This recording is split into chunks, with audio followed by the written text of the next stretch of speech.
नमस्कार मित्रों, स्वागत है आपका अश्विनी सीरीज में।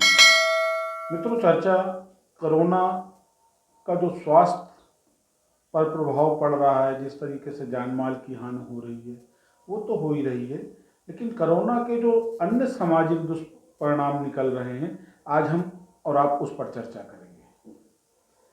इस कोरोना काल में कुछ तो सरकारी नीतियों, टैक्सेशन की मार और जो व्यवहारिकता में समस्या आ रही है, उससे लघु और जो मध्यम लघु व्यवसाय है वो बुरी तरह प्रभावित हो रहा। बात व्यापारियों की, सरकार बार बार आह्वान कर रही है, समय से कर जमा करिए, इस बात के इंटीमेशंस आ रहे हैं। सरकार व्यवस्थाएं दे नहीं पा रही है, व्यापारियों के पास व्यवसाय की व्यवस्था नहीं है। 2 घंटे 3 घंटे के लिए मार्केट खुल रही है, वो भी मार्केट में जो बिक्री है वो एसेंशियल कमोडिटीज़ की है, ग्रोसरी की है, फ्रूट्स की है, आपके वेजिटेबल्स की है, लेकिन जो अन्य व्यवसाय हैं वो व्यवसाय जिस तरह प्रभावित हो रहे हैं, उन व्यवसायियों के लिए शासन की कोई भी नीति नहीं है। और कैसे ये व्यवसाय रिकवर करेंगे, ये भी एक यक्ष प्रश्न है। आज करीब 1.5-2 साल का रिजीम होने को जा रहा है, और इस 1.5 साल में जिस तरीके से मध्यम और लघु मध्यम व्यवसाय प्रभावित हुए, देखिए मित्रों, बार बार मैं शेयर कर रहा हूँ कि किसी भी स्थिति का जो सबसे ज़्यादा दुष्परिणाम झेलना पड़ता है वो मध्यम वर्ग को पड़ता है। वो चाहे नौकरी पेशा मध्यम वर्ग हो और चाहे वो व्यवसायी हो।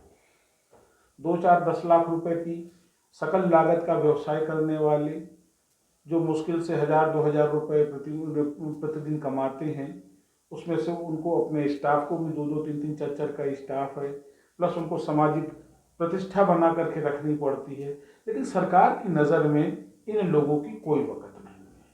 74 साल का इतिहास गवाह है, भारत की किसी भी तथाकथित जन कल्याणकारी सरकार ने कभी भी इस मध्यम वर्ग को कोई कंसिडरेशन नहीं दिया। क्यों? उसका मूल कारण ये है कि ये वो वर्ग है जो एक्टिव तो है लेकिन ऑन रोड नहीं आता है, जो डिफरेंस ऑफ ओपिनियन के चलते पार्टियों के लिए ग्रांटेड है। कांग्रेस जानती है कि सपा से उबेगा तो हमको देगा, बसपा जानती है कांग्रेस से उबेगा हमको देगा, भाजपा जानती है कि बसपा से उबेगा तो हमको देगा।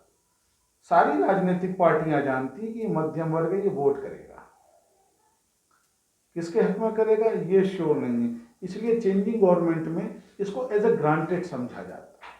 सरकार ये भी अच्छी तरह जानती है कि ये मध्यम वर्ग कमरे में बैठ के तो राजनीति कर सकता है, डिस्कशन की राजनीति कर सकता है, पर कभी भी सड़क पे नहीं उतरेगा। इसलिए नहीं उतरेगा कि इसके साथ इसकी जिम्मेदारी इसका परिवार है, इसके साथ इसकी जिम्मेदारी इसका व्यवसाय है।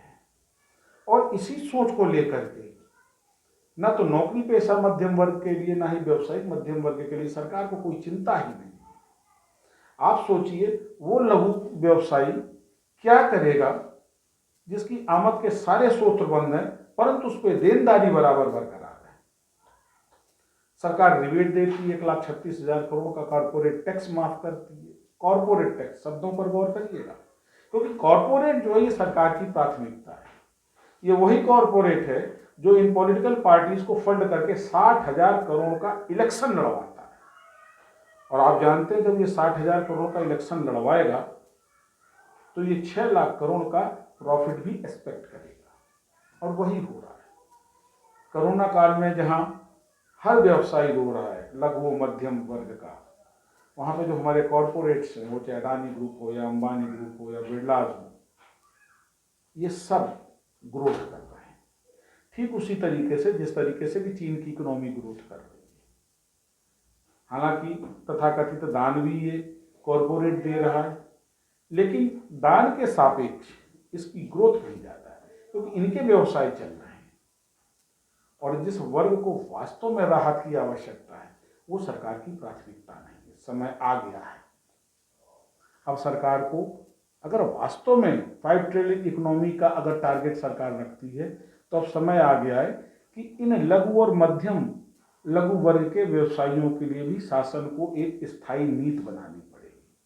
और ये नीति तब बनेगी जब नीति नियामक संस्था, जिसको हम नीति आयोग कहते हैं, इसमें इस वर्ग का भी प्रतिनिधित्व हो।